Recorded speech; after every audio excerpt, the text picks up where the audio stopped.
Hello guys, ഈ വർഷത്തെ ആദ്യത്തെ ചക്ക അങ്ങനെ കിട്ടിയിട്ടോ. അച്ഛൻ ആരോ കൊടുത്താണ് ഒരു കുഞ്ഞു കഷ്ണം. അപ്പം നിങ്ങളത് വേഗം തന്നെ നന്നാക്കി കുക്കറിലൊക്കെ ആക്കി വെച്ചിട്ടോ.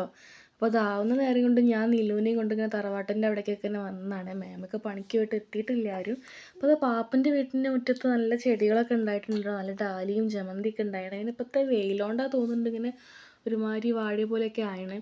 പിന്നെ ഞാൻ നിലൂനെ തറവാട്ടത്തെ മുറ്റത്ത് കുറേ നേരം ഇരുന്നിട്ടോ. അവിടെ ഈ ചീമക്കൊന്നൊക്കെ ഉണ്ടായിട്ട് മുറ്റം നിറയെ പൂവും. പിന്നെ അതാ മുകളിലേക്കൊക്കെ നോക്കുമ്പോൾ കാണാൻ നല്ല ഭംഗിയാണ് കേട്ടോ. അങ്ങനെ കുറച്ച് നേരം അതൊക്കെ നോക്കിയിരുന്നു. ഇനി അമ്മ വിളിക്കല്ലോ ചക്ക ആയാലും. ഞാൻ അമ്മയോട് പറയുന്നു, യൂട്യൂബിലൊക്കെ ഓരോരുത്തർ ചക്കേൻ്റെ ഇതൊക്കെ ഇട്ട് തുടങ്ങി നമുക്ക് കിട്ടിയിട്ടില്ലല്ലോ. ഞങ്ങളെ വീട്ടിലുള്ളതൊക്കെ കുഞ്ഞു ചക്കയാണ് കേട്ടോ, വലുതാവാനൊന്നും ആയിട്ടേ ഇല്ല. അപ്പോൾ അതാ ചക്ക എന്നമ്പോ എന്തൊരു ടേസ്റ്റ് എന്ന് പറയാം. ആകെ എത്ര തന്നെ ഉണ്ട്, ഞങ്ങൾ എല്ലാവരും കൂടി കഴിച്ചതാണ്. പിന്നെ ഒത്തിരി ഉള്ളതുകൊണ്ടാണോ അറിയില്ല, ഒടുക്കത്തെ ടേസ്റ്റും. പിന്നെ അതൊക്കെ വെച്ചുകൊണ്ട് അഡ്ജസ്റ്റ് ചെയ്തൊരു ഗ്ലാസ് ചായയും കുടിച്ചിട്ടോ. ഇനി എവിടെയെങ്കിലും കിട്ടിയിട്ട് വേണം നല്ലപോലെ ഒന്ന് ആസ്വദിച്ച് കഴിക്കാൻ. അപ്പോൾ ഇത്രയൊക്കെയുള്ള വീഡിയോ ഇഷ്ടപ്പെടുമെങ്കിൽ സപ്പോർട്ട് ചെയ്യണേ.